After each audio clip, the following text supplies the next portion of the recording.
ज्ञान@प्रदीप के चैनल में आप लोग सभी को स्वागत करता हूं। सभी सब्सक्राइबर जो भी मेरा चैनल को सब्सक्राइब किए हुए हैं उनको मैं बहुत बहुत धन्यवाद देता हूं, नमस्कार करता हूं। नए व्यूअर्स जो भी चैनल मेरे को देख रहे हैं नए करके, उनको भी स्वागत करता हूं। मेरे चैनल का वीडियो देखिए और सब्सक्राइब कर लीजिए, दोस्तों के साथ शेयर कर लीजिए। पिछले क्लास में हम पढ़े थे रियल नंबर्स को कैसे फाइंड करना है। दो रियल नंबर्स के बीच वाली संख्या, बीच में दूसरे रियल नंबर्स को कैसे फाइंड करना है वो हम सीखे थे। आज उसी क्लास को आगे बढ़ाते हुए आगे कैरी ऑन करेंगे। मान लीजिए 2/5 और 3/5 था। 2/5 और 3/5 था। इसके बीच का रियल नंबर्स को हमने फाइंड आउट किया था इससे पहले क्लास में। ठीक है, यहाँ पे दोनों का डिनोमिनेटर इक्वल था, दोनों का डिनोमिनेटर इक्वल था, तो इसीलिए इसको कैसे हम फाइंड आउट किए थे इससे पहले वीडियो में हमने बताया था। जो इससे पहले क्लास का वीडियो नहीं देखा है, मैं इसके नीचे डिस्क्रिप्शन के नीचे मैं इसका लिंक दे दूंगा, इसका वीडियो पहले वाला वीडियो देख लीजिए। अगर दोनों रियल नंबर्स का डिनोमिनेटर इक्वल नहीं है तो कैसे निकालेंगे वो हम सीखेंगे। जैसे उसकी रेशनल नंबर्स को कैसे निकालेंगे। ठीक है, तो मान लीजिए क्वेश्चन दिया है फाइंड, क्वेश्चन आपका दिया गया है find 5 rational numbers, 5 rational numbers between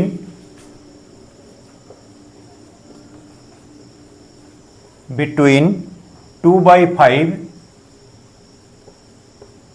and 3/4। यहाँ पे डिनोमिनेटर अलग कर दिया है, तो इसके बीच में रेशनल नंबर्स को कैसे फाइंड आउट करेंगे। ठीक है, इसके बीच में रेशनल नंबर्स को कैसे फाइंड आउट करेंगे यह हम सीखेंगे। देख लिए यहाँ पे आंसर करते समय क्या फाइंड देखना है। यहाँ पे दोनों का डिनोमिनेटर जहाँ पे अलग अलग है, इक्वल नहीं है, वहाँ क्या करना, दोनों का डिनोमिनेटर का एलसीएम पहले निकालना। छोटी संख्या यहाँ पे 5 4 है तो 5 4 का एलसीएम 5 और 4 को गुणा कर दो। अगर बड़ी संख्या दिया है तो उनका एलसीएम निकाल लीजिए। ठीक है, तो हम क्या करेंगे, पहले हम लिख दिया एलसीएम, ये तो चल ही नहीं रहा है आंसर में, एलसीएम ऑफ 4 and 5। 4 and 5 का कितना होगा ना, 4 × 5 हो जाएगा इक्वल टू 20। ये जो एलसीएम निकला है, ये दोनों का डिनोमिनेटर को हम 20 बनाना है। दोनों का डिनोमिनेटर को हम 20 बना के फिर देखेंगे। तो अब हम क्या करेंगे, पहले लिखेंगे 2/5 को डिनोमिनेटर कितना बनाना है, 20 बनाना है। तो इक्वल टू डिनोमिनेटर को अगर 20 बनाना है तो इसके नीचे इसके साथ क्या गुणा करेंगे, 4 गुणा करेंगे। 5 × 4, अगर नीचे 4 गुणा किया तो ऊपर वाली न्यूमरेटर के साथ भी 4 गुणा करेंगे। तो हम लिखेंगे 2 × 4, ये इक्वल टू कितना बना, 8/20। इसी तरह 3/4 का भी निकालेंगे। 3/4 का भी कितना बनाएंगे डिनोमिनेटर को, वही 20 बनाएंगे। इसका डिनोमिनेटर 4 है, 4 × 5 होगा, तो यहाँ नीचे डिनोमिनेटर के साथ अगर 5 गुणा किया तो न्यूमरेटर के साथ भी 5 गुणा करेंगे। तो यहाँ लिखेंगे 3 × 5 इक्वल टू कितना हो गया, 15/20। अभी देखिए दो रेशनल नंबर्स था हमारा 2/5 एंड 3/4। हमने इसको 2/5 को 8/20 बनाया और 3/4 को 15/20 बना दिया। अभी देखो दोनों का डिनोमिनेटर इक्वल हो गया। दोनों का डिनोमिनेटर इक्वल होने से हमको आसान हो जाएगा इसका बीच की संख्या निकालने के लिए। तो हम 8/20, तो हम क्या लिखेंगे, मिडिल नंबर्स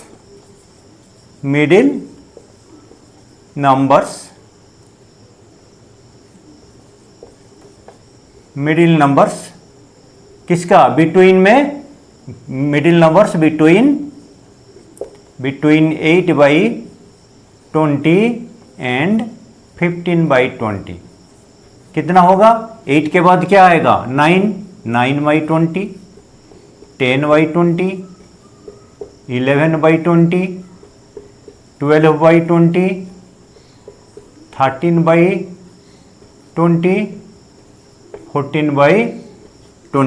15/20 ऑलरेडी है। तो इसके बीच का नंबर हमको निकालने के लिए आसान हो गया। तो 8/20 और 15/20 के बीच में कितना नंबर आ गया, 1 2 3 4 5 6 आ गया, 6 नंबर आ गया। हमको 6 कितना पूछा, उसने 5 रेशनल नंबर्स निकालने के लिए बोला है, तो हमको 5 तक लिखना है, 6 वाला नंबर लिखेंगे नहीं। तो अभी ये हो गया हमारा आंसर।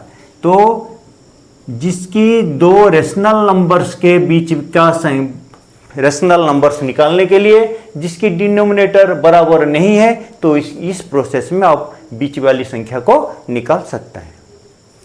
समझ में आ रहा है?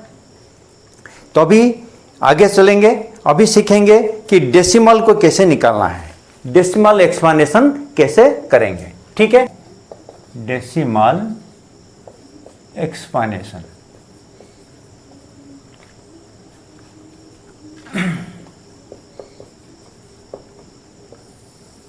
डेसिमल एक्सपांडेशन, मान लीजिए 3 दिया गया है, एक 7/8, दूसरा डेसिमल दिया गया फ्रैक्शन आपका 10/3, और तीसरे क्वेश्चन में आपका दिया गया है रूट 2। 7/8 को हम डेसिमल बनाएंगे, ये पहले क्लास में सीखा है कैसे डेसिमल बनाते हैं। 10/3 को भी और √2 को हम अभी सीखेंगे।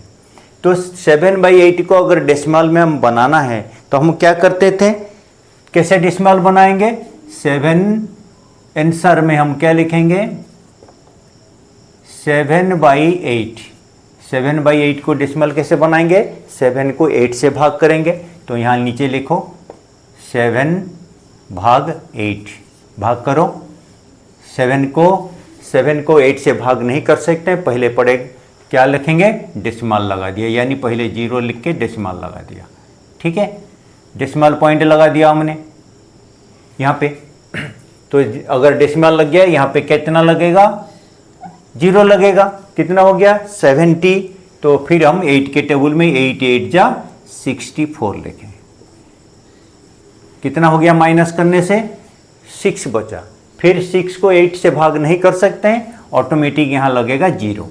तो 0 लगने से कितना हो गया 60, 8 7 जा 56, माइनस करो 4 आ गया।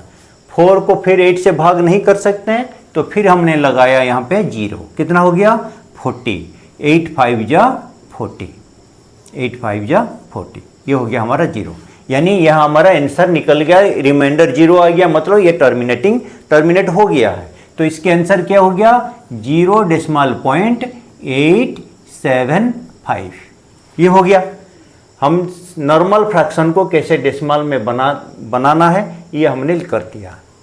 तो ये जो जिसकी रिजल्ट निकल गया 0, रिमाइंडर आ गया, इस टाइप का डेसिमल को क्या बोलेंगे, terminating decimal expansion. Terminating decimal expansion. ठीक है, ये वाला क्या हो गया हमारा टर्मिनेटिंग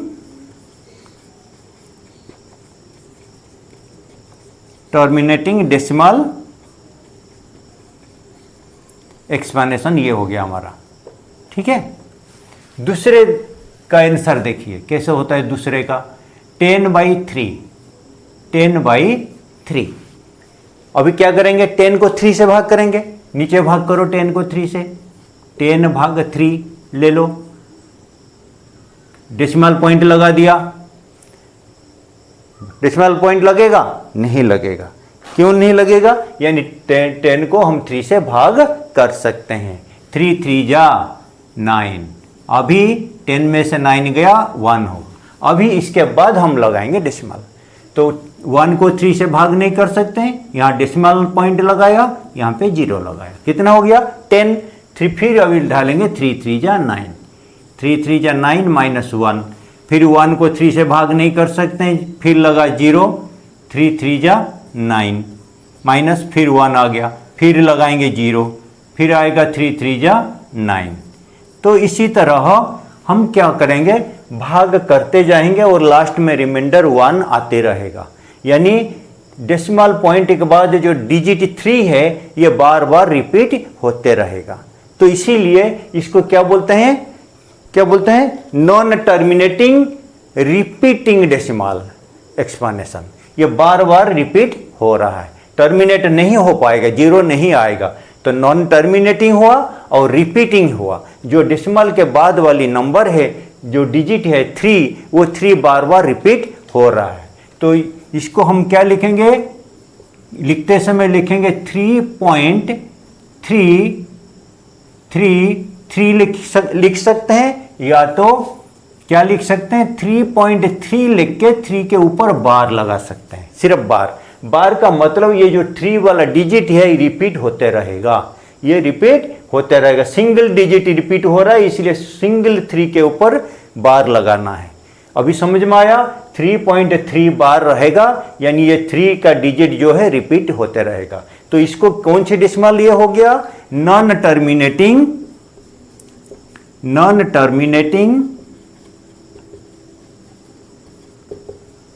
रिपीटिंग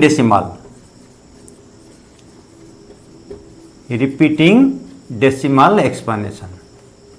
ठीक है, ये हो गया हमारा।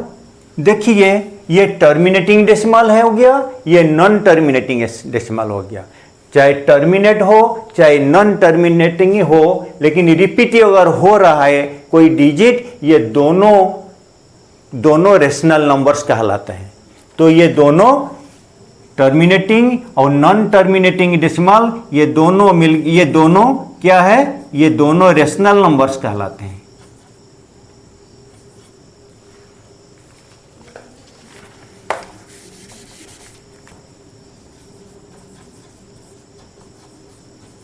ये दोनों रेशनल नंबर्स हैं। ठीक, अभी आगे हमारा तीसरा में क्या था, √2। तीसरा का आंसर हम निकालेंगे √2, इसको डेसिमल बनाएंगे। ठीक है, √2 को डेसिमल बनाने के लिए क्या करेंगे, 2 को भाग करेंगे, सिर्फ 2 को लिख के हम इसका रूट निकालेंगे। ठीक है, तो हम 2 को किससे भाग करेंगे, इसका रूट कैसे निकालेंगे, 2 को जब √2 को डेसिमल में कन्वर्ट करते हैं, यहां पे खाली 2 लिखना है, 2 लिख के हम इसका रूट निकालेंगे। तो 2 को किससे भाग करेंगे, कौन सी संख्या संख्या से 2 भाग हो सकता है, सिर्फ 1 पहले डालेंगे, 1 1 जा 1, 2 से -1 करो, 1 हमारा आया रिमाइंडर। फिर हम क्या करेंगे, इसके बाद 2 2 0 जोड़ी संख्या में, अगर यहाँ पे सिंगल डिजिट है, अगर ये ज़्यादा डिजिट होता तो जोड़ी वाली पेयर वाली संख्या को एक पेयर को संख्या को हम भाग करते हैं। तो यहाँ सिंगल डिजिट था तो हमने 1 से भाग कर दिया, 1 1 जा 1 आ गया। इसके बाद हम क्या करेंगे, हमेशा उसके साथ एक जोड़ी 0 लगाएंगे, 1 पेयर 0 लगाएंगे। तो यहाँ पे हमने 1 पेयर 0 लगा दिया, कितना बना 100। अभी ये 1 के साथ ये 1 को यहाँ पे प्लस करेंगे, यहाँ पे हो गया हमारा 2, 1 + 1 कितना हो गया 2 के बाद हम क्या करेंगे, 2 के दाहिने साइड में ऐसा कौन सी संख्या लिखेंगे, और उसी जहां पे इसकी संख्या लिखेंगे, यहां जितना लिखेंगे क्वोशेंट में भी इतना लिखेंगे, यानी उसी संख्या को उसी संख्या के साथ गुणा करने से 100 के नीचे रहना चाहिए। तो हम कितना लिखेंगे, 4 होने से 24 हुआ, 4 यहाँ 4 लिखेंगे तो यहाँ भी 4 लिखेंगे, यानी ये 4 को 24 के साथ 4 को गुणा करेंगे। 24 4 जा कितना हो गया 96। अभी माइनस करो, 100 से 96 गया, हमारा बच गया कितना 4। ठीक है, अभी 4 के साथ फिर क्या करेंगे ना, 1 पेयर 0 लगाएंगे। अभी ये फिर 24 के साथ ये 4 को यहाँ पे प्लस करेंगे, 24 प्लस 4 कितना हो गया, 28 हो गया। अभी 28 के दाहिने राइट साइड में फिर एक डिजिट लिखेंगे, जो डिजिट यहाँ लिखेंगे वो डिजिट यहाँ क्वोशेंट में भी लिखेंगे और आपस में इसको गुणा करेंगे।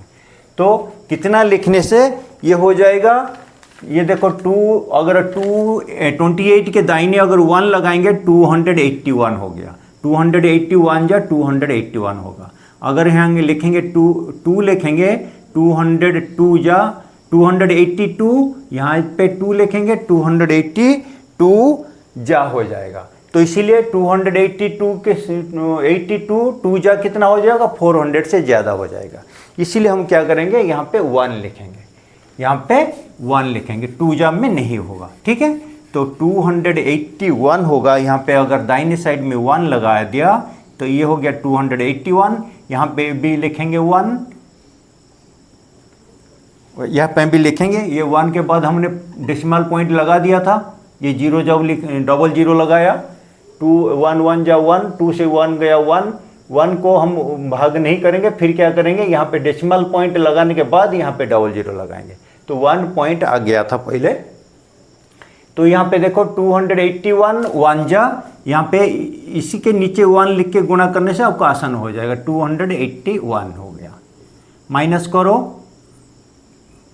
करो 10 में से 1 गया 9, यहाँ पे 9 से 8 गया 1, यहाँ पे 3 है, 3 से 2 गया 1, 3 से 2 गया 1 हो गया, तो 119 बच गया। अभी ये 1 हमने ऑलरेडी पहले लिख दिया है, यहाँ पे इसको जोड़ दीजिए, 282 हो गया, 282 हो गया। 282 के दाहिने फिर हम डिजिट लगाएंगे और यहाँ पे 2 0 भी लगेगा, यानी 11,900 हो गया, 11,900 हो गया, ठीक है। 11,900 को हम 282 के दाहिने एक डिजिट लिखेंगे और उसके साथ यहाँ पे भी क्वोशेंट वही लिखेंगे, जिससे इससे छोटा संख्या बनेगा। वो संख्या क्या होगा, 282 से दाहिने अगर 1 लिखेंगे तो क्या हो गया, 2821 हो गया, ठीक है। यहाँ पे 11,000 है, तो यहाँ कितना तक हम ले सकते हैं, यहाँ 4 तक जाएगा, 2824 बनेगा और इसके साथ यहाँ पे भी 4 लिखेंगे, यहाँ पे 4 लिख के गुणा करो, 4 जा 16 से 6 असले 1, 4 2 जा 8 प्लस 1 हो गया 9, 4 8 जा 32 से 2 असला 3, 4 2 जा 8 प्लस 3 11,296। माइनस करो, 0 से 6 नहीं जा 10, 10 में से 6 गया 4, यहाँ पे 9 में से 9 गया 0, यहाँ 8 से 2 गया 6 और इतना ही बच गया, ठीक है। इतना बचने से कितना बच गया, 604 हुआ। फिर इसके आगे फिर क्या होगा, या डबल 0 लगेगा और यहाँ पे और एक संख्या जुड़ जाएगा। तो इसी तरह हम भाग करते जाएंगे, ये आगे कोई संख्या रिपीट भी नहीं हो रहा है और हमारा रिमाइंडर 0 भी नहीं आएगा, भाग इसी तरह होते रहेगा। तो ये वाली संख्या को क्या बोलते हैं, ये टर्मिनेट भी नहीं होगा, रिपीट भी नहीं हो रहा है, कोई भी डिजिट रिपीट। डेसिमल के बाद 3 पॉइंट तक 3 डिजिट तक हमने देख लिया कि इसके आगे कोई डिजिट रिपीट नहीं हो रहा है। तो ये वाली संख्या जो हमारा हो गया, इसको हम बोलते हैं नॉन टर्मिनेटिंग नॉन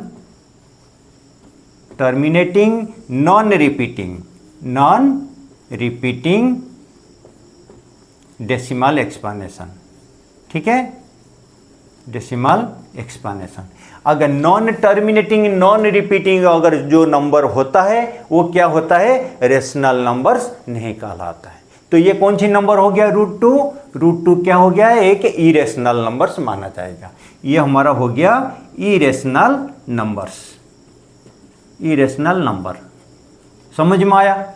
देखो ये डेसिमल टर्मिनेट हो गया, इसको टर्मिनेटिंग डेसिमल एक्सपांडेशन हो गया। ये टर्मिनेटिंग नहीं हुआ लेकिन रिपीट होता रहा, डेसिमल के बाद नंबर डिजिट जो है रिपीटिंग हो गया। Non terminating but repeating decimal, तो ये नॉन टर्मिनेटिंग और रिपीटिंग होता है वो रेशनल नंबर कहलाता है। जो नंबर टर्मिनेट भी नहीं होगा और रिपीट भी नहीं होगा उसको इरेशनल नंबर्स कहते हैं। ये पहले मैं समझा के गया था पहले क्लास में।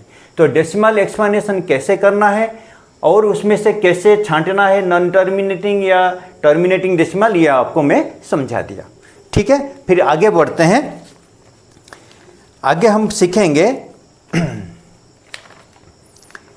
रियल नंबर्स का ऑपरेशन, यानी रियल नंबर्स को कैसे ऐड करना है, कैसे सब्सट्रैक्ट करना है, मल्टीप्लाई करना है, डिवाइड करना है। रियल नंबर्स का ऑपरेशन हम सीखेंगे। अभी तक हमारे चैनल को जो सब्सक्राइब नहीं किए हैं प्लीज़ सब्सक्राइब कर दीजिए, दोस्तों के साथ शेयर कर दीजिए। अगर अच्छा लगता है तो लाइक ज़रूर कर दीजिए, कमेंट कर दीजिए, जहाँ पे कहीं गलती होता है या समझ में नहीं आता है वो पक्का कमेंट सेक्शन में लिख दीजिए।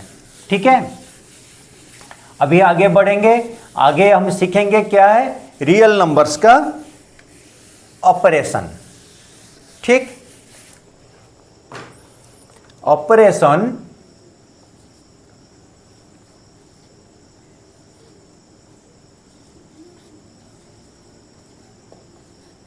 Operation on real numbers, real numbers.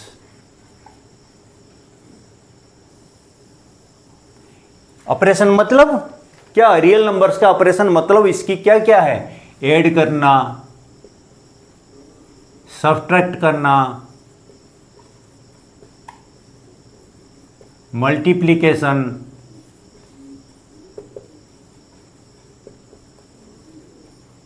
और डिवीजन। ठीक है, ये रियल नंबर्स का हम सीखेंगे।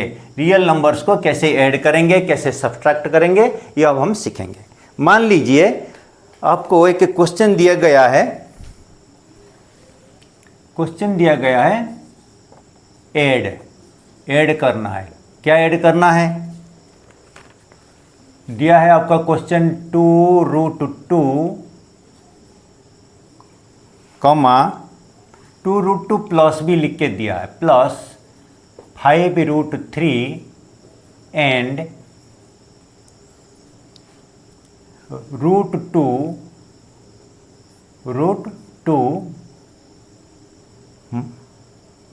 माइनस 3√3 इसी तरह आपको क्वेश्चन दिया गया है, इसको ऐड करने के लिए कहा है। ऐड कर पाएंगे, करके देखते हैं कैसे होता है, इसका नियम क्या बनता है। इसका आंसर लिखना है 2√2, पहले जो लिखा है वो लिखना है, ऐड करने के लिए दिया है तो पहले ऐड करेंगे का सिंबल लगा देंगे, 2√2 प्लस 5√3 प्लस एंड के मतलब यहाँ पे एंड क्या करने के लिए दिया, ऐड करने के लिए, फिर हमने प्लस लिख दिया, ऐड लिख दिया, फिर हम लिखेंगे √2 माइनस 3√3। यहाँ पे ध्यान देने वाली बात क्या है, आप लोग को नॉर्मल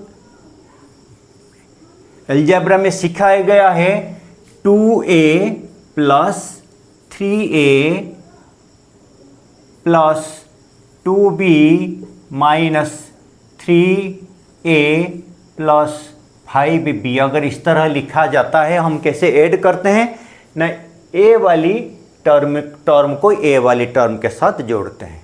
ठीक है, 2a के साथ 3a को जोड़ेंगे, फिर यहाँ पे माइनस 3a उसके पास लिखेंगे, फिर b वाली टर्म 2b और माइनस 2b और 5b को पास पास लिख के हम ऐड या सब्ट्रैक्ट करते हैं।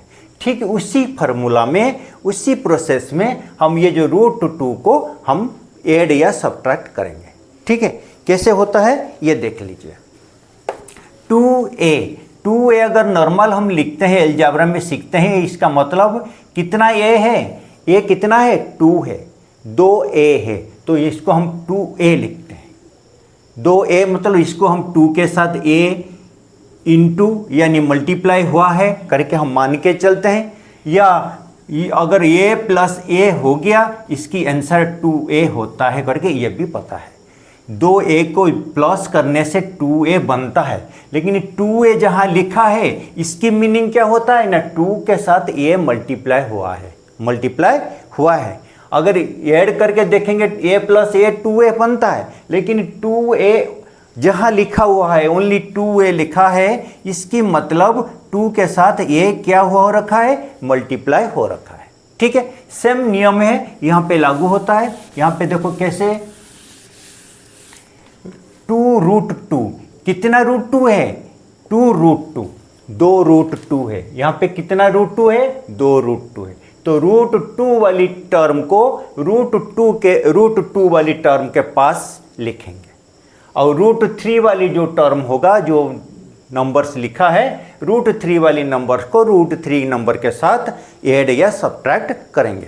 तो हम पास लिखेंगे, इक्वल टू लिखेंगे 2√2, ये वाला √2 को हम इसके पास ले आएंगे, तो प्लस √2, फिर यहाँ लिखेंगे प्लस 5√3, और ये भी √3 वाली टर्म है यानी संख्या है, तो उसके बाद क्या लिखा है, -3√3, यानी अभी √2 वाली नंबर के पास √2 का नंबर हम लिख दिया, √3 वाली जो टर्म था उसके √3 के टर्म के पास लिख दिया। अभी हम इसको ऐड करेंगे। अभी देखो, अभी मैं आपको बता के गया, मान लीजिए 2a प्लस a लिखा है, इसके आंसर कितना होगा, 3a होगा। इसके आंसर कितना होगा, हम लिखेंगे 3a। सेम प्रोसेस में देखो 2√2 प्लस √2, तो आंसर कितना होगा, ये कितना √2 है, 1√2 है। ये कितना √2 है, 2√2 है। तो यह 2√2 और 1√2 मिलके 3√2 हुआ, तो हम लिखेंगे 3√2। ये हो गया हमारा 3√2। और देखो इसी तरह 5√3 माइनस 3√3 माइनस कर देंगे, होल नंबर को होल नंबर से माइनस कर दो, 5 से 3 गया 2, यानी 2√3 बच गया। यानी सेम नंबर है, सेम नंबर है, तो ये सेम टर्म वाली इक्वल टर्म है। 5√3 3√3, 5√3 से 3√3 माइनस कर दो, सीधा हो गया 2√3। तो हम क्या लिखेंगे, प्लस 2√3।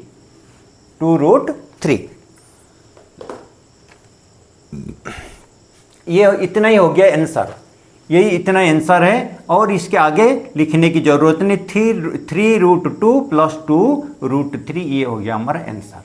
तो इसी तरह अगर ऐड या इसी में दोनों हो गया, ऐड भी और सब्ट्रैक्ट भी आ गया यहाँ पे, और यहाँ पे ऐड भी आ गया। तो ये एक ही क्वेश्चन में हम ऐड करना और सब्ट्रैक्ट करना सीख गए। कैसे सब्ट्रैक्ट करते हैं ये सीख गए। ये ध्यान रखना है, ऐड करते समय, सब्ट्रैक्ट करते समय बराबर वाली टर्म को बराबर वाली टर्म के साथ पास में उसके साथ प्लस ऐड करना या सब्ट्रैक्ट करना होता है।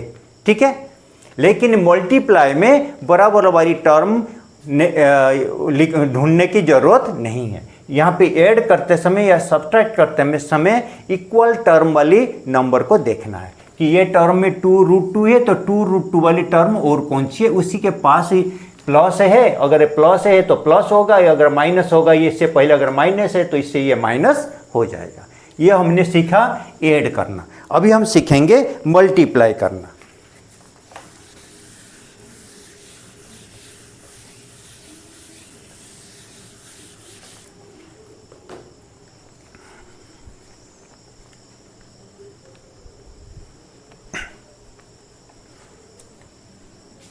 क्वेश्चन आपका दिया है मल्टीप्लाई करने के लिए क्या दिया है, 6√5 बाई 2√5। अगर इसी तरह क्वेश्चन दिया है, इसको मल्टीप्लाई कैसे करेंगे। ठीक है, सेम प्रोसेस है। यहाँ पे आंसर लिखिए, गुणा करो 6√5 मल्टीप्लाई यानी इंटू 2√5 गुणा करो 6 2 जा कितना हो गया 12, यहाँ पे √5 को और √5 के साथ मल्टीप्लाई होगा। ऐड करते समय √2 को √2 के साथ प्लस नहीं होता था, सिर्फ इक्वल टर्म हम लिखते थे। जैसे 2√2 प्लस 3√2 अगर इस तरह लिखा है, 2 3 कितना हो गया 5√2 हम लिखते हैं। ये √2 ये √2 प्लस नहीं होता था, लेकिन मल्टीप्लाई में ये रूट वाली जो नंबर है ये मल्टीप्लाई होगा। ये ध्यान रखना है। ध्यान रखने का यही सब याद रखना है मैथ करते समय कि यहाँ पे ये डिजिट के साथ ये डिजिट तो मल्टीप्लाई हमने कर दिया, 6 2 या 12, और ये √5 के साथ √5 भी मल्टीप्लाई करना है। तो हम क्या करेंगे, यहाँ पे एक बड़ा सा रूट का सिंबल लिखेंगे और दोनों को एक साथ में गुणा कर देंगे, यानी √5 इंटू √5 हो गया। इस तरह लिख सकते हैं, या इसे लिख के 5 फिर आगे √5 इंटू √5 दो बार लिखना है। अगर दो बार न लिख के यहाँ पे इसको लंबा कर दो, एक रूट का सिंबल हटा दो, ये हो गया दोनों हमने एक रूट का सिंबल बड़ा करके दोनों उसके सब नीचे हमने गुणा करेंगे। तो वह अभी हम गुणा करेंगे। अभी आपको पता होना चाहिए √2 इंटू √2, अगर √2 दो बार गुणा होता है तो आंसर क्या होता है, 2 रूट वाली संख्या अगर गुणा करते हैं तो इसकी आंसर ओनली 2 आता है, आंसर 2 आता है। इसी तरह √3 इंटू √3 इजिकल टू कितना होता है, इजिकल टू 3 होता है।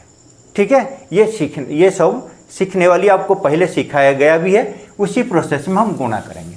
ठीक है, अभी देखो 5 ये हो गया 12, ये हो गया 5 और √5 और √5 को गुणा करने से, तो ये मैं पहले बता के गया। अगर 2a लिखा है, 2 के साथ a गुणा है यानी मल्टीप्लाइड हुआ है करके हमको समझ में मान के चलते हैं। सम इसी तरह इसके साथ ये मल्टीप्लाई करना है, 12 के साथ ये इनका आंसर को मल्टीप्लाई करना है।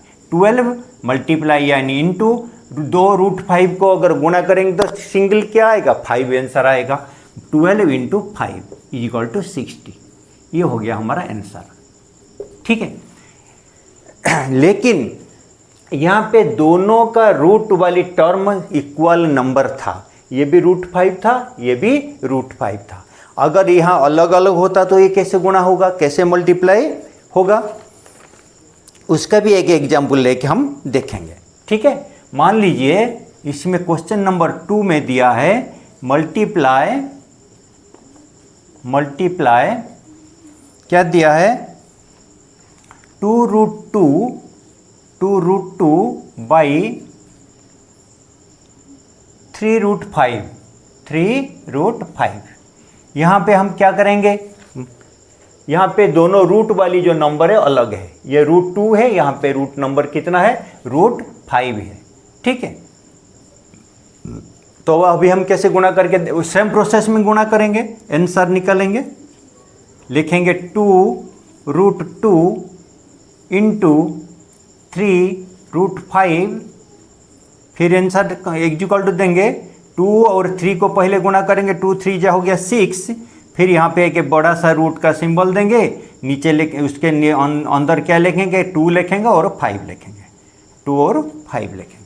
ठीक है, तो ये दोनों को अभी गुणा करेंगे, तो यहाँ हो गया 6, 2 5 जा 10, √10 हो गया। बस इतना ही आंसर लिखना है, √10 का आंसर निकालने की जरूरत नहीं, 6 से √10 है, ये हो गया हमारा आंसर।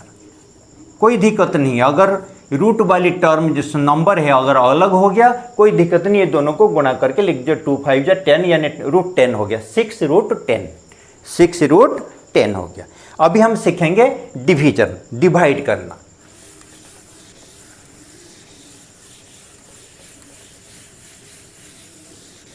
अभी तक चैनल को जिन्होंने सब्सक्राइब नहीं किया है सब्सक्राइब कर लीजिए, अगर अच्छा लगता है तो लाइक कर दीजिए। यही रिक्वेस्ट रहता है सभी नई व्यूअर्स को, जो नए करके हमारे चैनल में आए हैं, बस यही रिक्वेस्ट करता हूं कि मेरा चैनल को सपोर्ट कीजिए, अपना सब्सक्राइब कर दीजिए और लाइक कर दीजिए। अभी सीखेंगे डिवाइड क्वेश्चन दिया है, डिवाइड 8√15 यहाँ पे 15 है, 8√15 बाई 2√3 बाई 2√3। ये कैसे हो गया? 8√15 बाय 2√3। अभी हम भाग करके देखेंगे क्या लिखेंगे आंसर। आंसर लिखते समय लिखेंगे 8√15 डिवाइडेड बाई 2√3। अभी जो होल नंबर है, होल नंबर को होल नंबर से भाग कर दीजिए। यहाँ पे पूर्ण संख्या जो है बाहर, जो रूट संख्या से बाहर जो संख्या है उसको इधर से भाग कर दीजिए। 2 4 जा हो गया 8, 2 4 जा 8 कट गया। अभी √3 वाली नंबर को √3 से भी भाग कर सकते हैं। √3 और √5 को भाग करेंगे तो 3 5 जा हो गया 15। तो नीचे कुछ नहीं बचा, 1 लिखने की जरूरत नहीं है। तो ऊपर में क्या हो गया 4√5। यहाँ पे √5 है, रूट के अंदर है, ये 5 है, ये ध्यान रखना। तो हमारा आंसर हो गया 4√5। ये हो गया आंसर। अभी डिवीजन भी बता दिया। तो ऐड करना, ये रियल नंबर्स का ऐड और सब्ट्रैक्ट, मल्टीप्लिकेशन, डिवीजन, और आपको क्या समझाया, डेसिमल एक्सपांडेशन करना, और दो रेशनल नंबर्स के बीच वाले रेशनल नंबर्स को कैसे निकालना, ये आज की क्लास में आप लोग को मैं बताया। फिर नेक्स्ट क्लास में मैं नेक्स्ट पार्ट लेके आऊँगा। इसके आगे की जो पार्ट है फिर हम नेक्स्ट क्लास में देखेंगे। आज के लिए इतना। सभी को यही रिक्वेस्ट रहा था कि जो नया व्यूअर्स है चैनल को प्लीज़ सब्सक्राइब कर दीजिए, सपोर्ट कर दीजिए। Thank you. जय हिंद।